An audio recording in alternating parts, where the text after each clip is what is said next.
Hey folks, my name is Jatin and I'm the head of VRC and student care at 2IM. And in this video, I'm going to talk about strategies that will help you crack an RC like a pro. Now, these are tried and tested strategies. I've tried and tested them with hundreds of students, maybe thousands, and they work like a charm. They work beautifully, so definitely give them a shot. All right, let's get started. The first one, read the RC as if it's the most exciting thing you've ever read. All right. Now this sounds a little corny, right? But I mean this. This is a very, very good strategy which can really help you increase your comprehension. Okay. So let's understand what this is. This is all about active and aggressive reading. Okay. I always tell my students that when you're reading an RC, CAT RCs are complex in nature. Right? It can be a unfamiliar genre, it can be a cryptic genre, it can be abstract content, it can be complex content. They are complex in nature, so they require you to be active and aggressive while you're reading. You can't be a passive reader when you're reading an RC. Right? You can't like lie on your bed and sort of solve an RC on your phone or slouch or do it wherever you want. It doesn't work like that. You'll get all the questions wrong. Okay, try it if you want, but I would suggest don't try it, right? Don't waste your time. So you have to be an active and aggressive reader. You have to be completely tuned in, okay? And that's what this means, right? Read it with a positive mindset, right? A lot of you might say that I don't enjoy reading, right? Or I don't enjoy particular genres of RC. I don't enjoy philosophy. I don't enjoy science. I understand that, but at the end of the day, CAT won't care whether you don't enjoy philosophy or science or not. Right? You will have RCs of different genres. Potentially, you will have one philosophy or one abstract RC, and then you'll have to solve it. So you might as well approach it with a positive mindset. And if you consistently do that, you will see that you start developing interest in that topic gradually. It has happened with me. I never used to like philosophy, right? I don't come from a humanities background. I didn't understand philosophy, but I've trained myself to enjoy philosophy. Science also to a certain extent I don't enjoy, but I think I'm now at a stage where I'm reasonably comfortable with science. So approach it with a positive mindset. I tell my students always that, say an affirmation before you begin to solve an RC. Tell yourself that irrespective of the content in front of me, I will read with a lot of energy, enthusiasm, and a lot of curiosity. So if you say this to yourself, this is an affirmation, it sends a strong signal to your brain, and then potentially you will start enjoying the content. And the moment you start enjoying, your concentration and comprehension will go up as well. Okay. All right. So let's look at an example where I'll demonstrate active and aggressive reading to you. This is an excerpt from a CAT paper RC. I'll probably won't read the whole thing, but I just wanted to demonstrate how to go about being active and aggressive while you're reading. So first of all, there are three elements. Start by doing a quick check on your pose. You should be sitting on a table ideally. Sit straight, be alert. Okay, don't slouch, don't lie on the bed, don't slouch on your chair, just be very active as far as your pose is concerned. I know it sounds a little funny, but try it. Second thing is affirmation, right? I'll read this with a lot of energy, curiosity, and interest. Okay, tell yourself, potentially say it aloud. It will send a stronger signal to your brain. Third thing is be very aggressive about comprehension and concentration. Don't let anything come in the way of your reading momentum. Aggression, of course, doesn't mean artificially inflating your speed or being physically aggressive. Aggression is about concentration and comprehension. Completely immerse yourself in the article and then you'll see the wonders. So let's try that. Okay, so let's read this. Contemporary internet shopping conjures a perfect storm of choice anxiety. All right. Research has consistently held that people who are presented with a few options make better, easier decisions than those presented with many. Now, you might be able to relate with this as well. Okay, it's talking about choice anxiety. All right, and then it says research has consistently shown that people who are presented with a few options make better, easier decisions. And that's obvious, right? If you have a lot of choices in front of you, then decision making gets difficult. If the choices are fewer, then decision making is easier, right? So that's what the line is saying. Helping consumers figure out what to buy amid an endless sea of choice online has become a cottage industry unto itself. Now, this is a very interesting point if you think about it. I mean, we all know about the retail industry online, right? There are gazillions of products available online. You go to any category, you'll probably get thousands of choices. So, of course, we all know that the retail industry is huge, consumerism, capitalism, whatever you want to call it. But now we have an industry, a small industry, that's actually the sole aim of that industry is to help consumers figure out what to buy amid those vast choices. So navigating choices is their sole objective. This industry is dedicated to helping consumers navigate the vast sea of choices, right? So pretty interesting. Many brands and retailers now wield marketing buzzwords such as curation, differentiation, and discovery as they attempt to sell an assortment of stuff targeted to their ideal customer. Companies find such shoppers through the data goldmine of digital advertising, which can catalog people by gender, income level, personal interests, and more. So this is talking about targeting your audience. It's very important in marketing, right? Basics of marketing, marketing one-on-one. First, you figure out who your audience is, and then you figure out ways to target them. And online, you can do that through digital advertising. So let's say if I've identified that for your product, let's say you're an entrepreneur, for your product, the demographic is 20 to 34 and largely females, right? So you can use digital advertising to target only that particular subsection of people there. All right, so it talks about targeting. Since Americans have lost the ability to sort through the sheer volume of the consumer choices available to them, a ghost now has to be in the retail machine, whether it's an algorithm, an influencer, or some snazzy ad tech to help a product follow you around the internet. So it says Americans have lost the ability to sort them through the sheer volume of the consumer choices available to them. Now, as Indians also, we have that problem, right? You go to Amazon, let's say you want to buy, I don't know, a vacuum cleaner. You go and search for vacuum cleaner on Amazon or on Google, you'll get 1,000 choices. In America, this problem is 10x, first world problem, right? I mean, I think some of you might have been to the States, you probably have experienced that, or when you go to the States, the first thing that will probably hit you there is the abundance of choices. Like I found that extremely unnecessary when I went there. I still find it. I mean, I've visited there a few times, but the first time I was like, why do they have so many choices? You go to a supermarket and you see 20 different types of milk. It's so unnecessary as an Indian. So you have low-fat milk, you have half and half, you probably have 3/4, you have full cream, you have almond milk, you have skim milk. Like there are 20 different choices of milk, and your head starts spinning, right? So that's like a first world problem. So Americans do have that problem.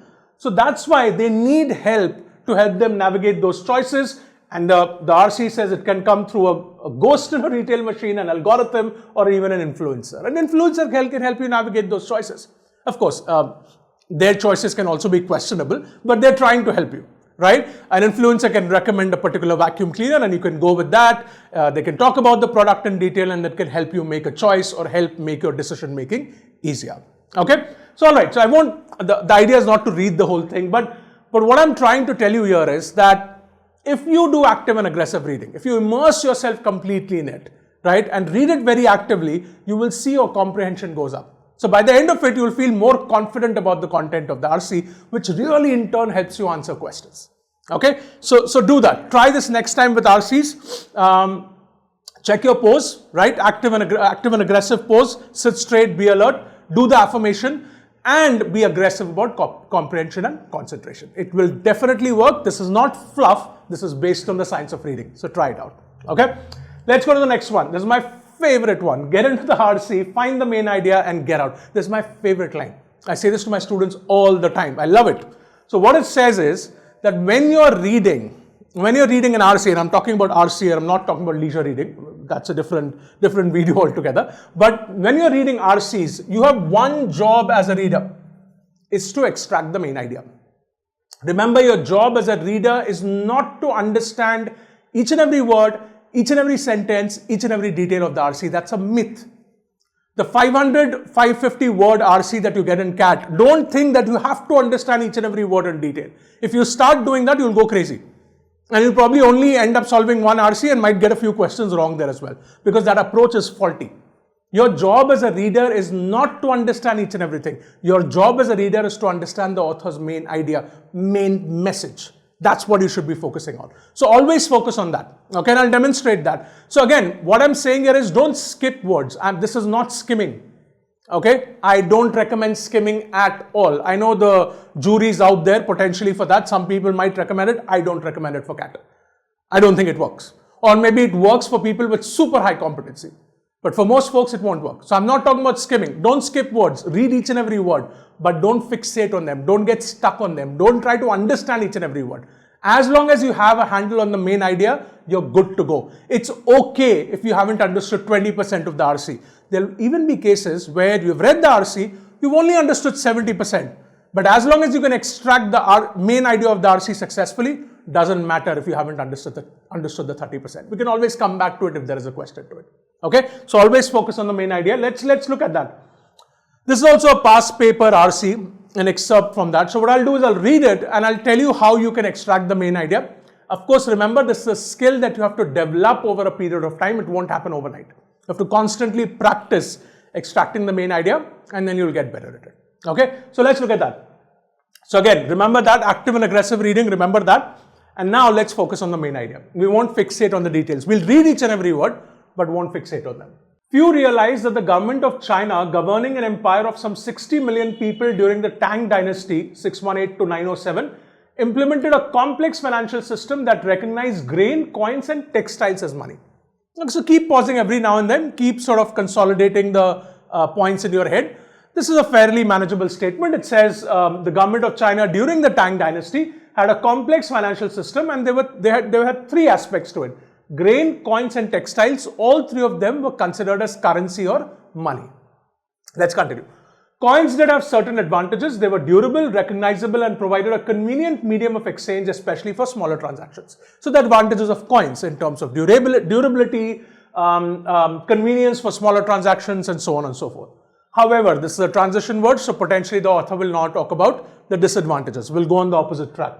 However, there were also disadvantages. A continuing shortage of copper meant that government mints could not produce enough coins for the entire empire, to the extent that for most of the dynasty's history, coins constituted only 1/10 of the money supply.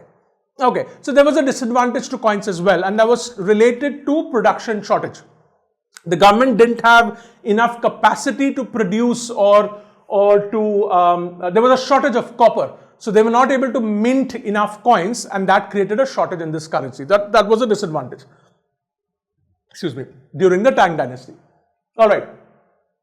One of the main objections to calls for taxes to be paid in coin was that the peasant producers who could weave cloth or grow grain, the other two major currencies of the Tang, would not be able to produce coins and therefore would not be able to pay their taxes. So this is another disadvantage related to the shortage, where the peasant producers, the ones who weaved cloth or grew grain, said that we can't grow coins, obviously, and since you don't accept that as taxes, we are at a disadvantage, because although you're accepting that as a currency, I'm not able to pay taxes through grain or cloth. So that was the other disadvantage as well. Now, what I typically do is when there is an RC, I would always tell my students, pause after the paragraph, extract the main point.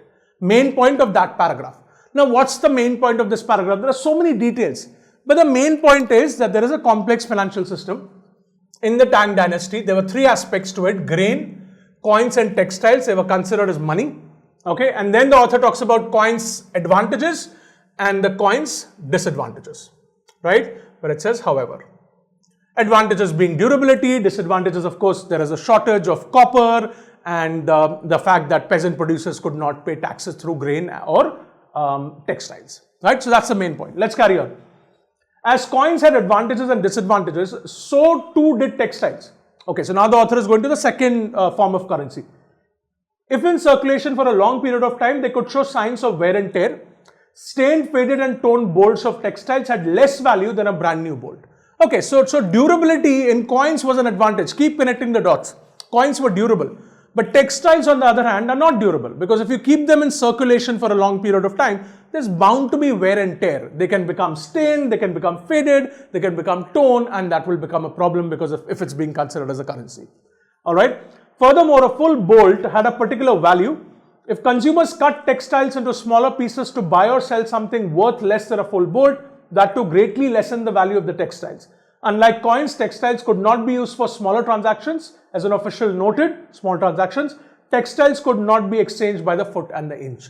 So the advantage of coins was it could be used for smaller transactions. But textiles, on the other hand, there was difficulty, because you have a particular piece of textile, right? If you're cutting it, right, for smaller transactions, you potentially can't do that. So there was difficulty in using it for smaller transactions. So coins could be used for smaller transactions, but textiles, on the other hand, if you start cutting it, that will again cause a problem of durability, right? So those were the disadvantages of textiles. So in this paragraph, the author focuses on textiles, the second form of currency, and says there are both advantages and disadvantages, but elaborates only on the disadvantages vis-a-vis the coins. Okay. Now, of course, this is a past paper RC excerpt. fairly manageable. The idea was to sort of help you understand that that's a very good strategy. I chose a fairly manageable passage, but you can do this with any passage. In fact, the more complex the passage, the strategy will really help you extracting the main idea. So let's do that. Let's extract the main idea. The main idea is that in the Tang dynasty, we had a complex financial system. There were 3 currencies. There were grain, coins and textiles. Then coins had advantages in terms of durability, etc. Disadvantages in terms of shortage of copper or the peasant producers not being able to pay taxes in alternative currencies. And then textiles also had advantages and disadvantages. The author has elaborated on the disadvantages of textiles. Okay, so that's the main idea. So again, the whole idea is focus on the main idea. Don't focus on the details. Read everything. Don't fixate on and don't attempt to understand each and everything. Okay, the reason why we read everything is if there is a question focused on a detail. Let's say you didn't understand this part. You know, when you were reading it, hypothetically speaking, you didn't understand this particular sentence. It's okay. As long as you understood the main idea, that's fine. Don't fixate on it upfront. If there is a question about this detail, you come back to the specific portion and then spend time understanding that detail. It's just logical. Why would you spend time understanding details upfront? We will spend time on details only when there is a question. We can always come back to specific portions and reread them. But when you're reading the whole RC passage for the first time, always focus on the main idea. Extract main points of each paragraph. At the end of the RC, extract the main idea in your head or write it down and then go to the questions. Okay, try this out. Again, I didn't invent this strategy. This is based on the science of reading. This is recommended by Norman Lewis, who's an amazing linguist and grammarian. He's, I think, created a dictionary of his own. I'll talk about a book towards the end. You can get that as well. The strategies from that book. It works beautifully. Okay, so definitely try it out. All right, let's go to the third one. Read the questions and options like a child. Now, this is also a very, very good strategy. See, when you're reading the RC, you're focusing on the main idea. Okay, you have your speed, all of that. When it comes to questions, read them very slowly. Read it like a child. A child reads each and every word. A child fixates on each and every word. Now, don't get confused. While reading the passage, don't do this. While reading the passage, we're focusing on the main idea. But when it comes to questions and options, you have to read it like a child. Read each and every word so that you don't fall for the traps that the question setter has set for you. Okay? And remember, in CAT, these passages are from the internet. Okay? They're publicly available on the internet. They don't really write their own passages. They just borrow them from the internet. So they can't really trick you with the passage. I mean, they can give you complex content, but the trickery from a question setter's side happens in the questions. They will lay these very complex traps for you. Okay, or what do you call them? Mines for you. So you have to avoid them. So that's why read each and every word so that you don't fall for a trap that has been set for you from an evil question setter. Okay, so let's look at that. Now look at this question. I won't solve this question, but when it comes to the question, read each and every word. Slow down, because if you miss one word, you can get the question wrong, and you probably would have experienced that. So all of the following statements, if false, could be seen as being in accordance with the passage except. Right? It's a tricky question, and this is a past paper question. It's appeared in one of the past papers. Now see, all of the following statements, if false, so you have to keep that in mind, could be seen as being in accordance, aligned with the passage, and then there is an except as well. If you miss any of these components or misinterpret them, you will get the answer wrong.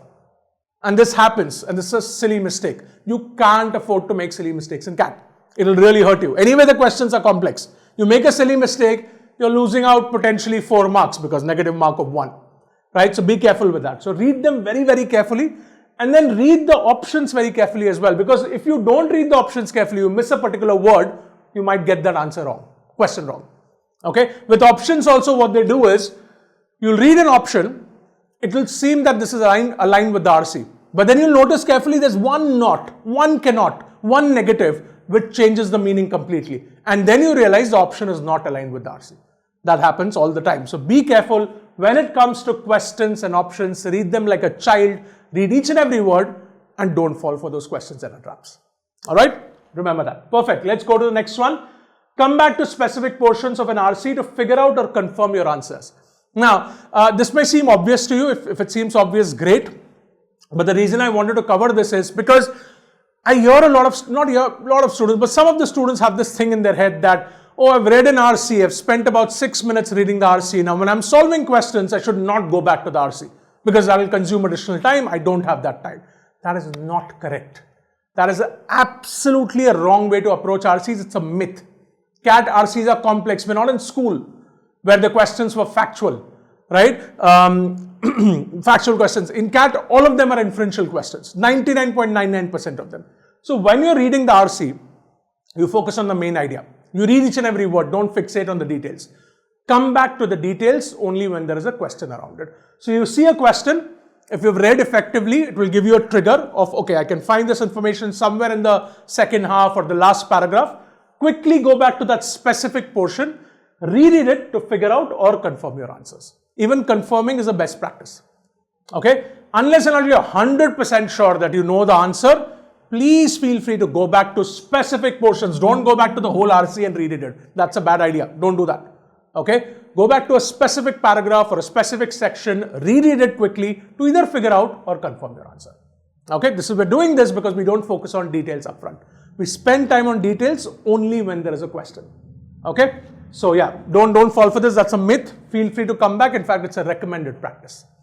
All right. Now, I'll give you a bonus reading strategy. This is not really an RC strategy. It's more of a leisure reading strategy, which is very important for your VRC prep as well. I always say there are two components to VRC prep, leisure reading and what I call exam reading, when you're solving RC questions, right? Anywhere. You can solve questions as practice and mocks. That's what I call exam or CAT reading. You have to do both to succeed in VRC. As far as leisure reading is concerned, please try to read long articles. Alright, I know there's a typo, it's a deliberate typo. If an English teacher, I shouldn't be making a typo, but I make typos all the time. This is a deliberate one, just saying. Anyway, we share Bharat's reading list. Okay, we'll share details. I won't talk about it. I've spoken about it multiple times. But Bharat's reading list, the repository that we share to build your leisure reading skills. Often people come back and say, why are these articles so long? A CAT passage is 500 words. Why are you giving me an article of 2500 words? I hear this from students and non-2IM students who read Bharat's reading list all the time. There are two aspects to it. One, when you read a long article or a long article, it really builds your reading muscle. And that's true. The longer article you read, that's where you really build reading muscle. And that really helps you in CAT. Okay? So that's number one. Number two, one CAT RC might be 500, 550 words. There are 4 RCs and a verbal ability section. Total, that is 2500 to 3000 words in 40 minutes. So it's actually 2500 to 3000 words that you're reading in 40 minutes, not just 500 words. So take it that way as well. But the main reason is when you read long articles, that really builds your reading muscle and that will really help you in CAT. Okay? In fact, do that consistently. I know it's difficult, it's not easy, but you have to push yourself. And now we are in June. This is the time to push yourself, okay? I mean, there's no time to sort of lay back and relax anymore. You can, of course, prepare and still get a great percentile, still get a top-notch percentile in CAT, but you have to work really hard. So push yourself to read longer articles and gradually keep stepping out of your comfort zone as well. I'm not saying start with a 3000-word A on essay. No. If you're starting at ground zero with reading skills, start with something which is in your comfort zone. Start with reading a smaller article. But in about a week or a couple of weeks, keep pushing yourself. I tell my students, keep pushing yourself in intervals of 15 days. Now, what do? Two aspects. One, you increase the length of the article, and two, you increase the complexity. Pick a genre that you're not comfortable with, so that you're exposed to diverse reading material. But keep this in mind. The longer articles you read, the better it is for your reading muscle. It will really help you consistently do it for a month, and then you will see the magic. You will see your mock scores going up. Okay, and then you can comment and tell me whether it worked or did not work for you, but it works beautifully. Okay, so don't shy away from long articles. Check out Bharat's reading list. We'll include the details below and enjoy them. Enjoy, just develop a habit of reading, just fall in love with it so that you can do it consistently. All right, I hope these strategies helped you. Definitely try them out. I was talking about a book. That book is called Norman Lewis, How to Read Better and Faster. I'll link it in the pinned comment or description. If you're someone who says that, oh, I'm not great with comprehension, my speed is very low, then consider getting that book. It's not a passive book. It's a very active book. It's an exercise book. You'll have to get a physical copy. It's about $200, $300 on Amazon. You'll have to get a physical copy, sit with a pen and paper or a pencil, and it's a proper exercise book that will take about 1.5 to 2 months for you to complete, and you have to spend about 30 minutes a day. Okay? If your reading comprehension and speed is fine, then it's fine, you don't need it. But if you think that you really need to improve, then consider getting that book. Alright? Alright folks, try these strategies out. I hope they help you as they've helped many of my students. Let me know in the comments below if something is not clear, or share your experiences with reading, or if you've tried these strategies, you can come back and share your experiences as well. Alright? All the best folks.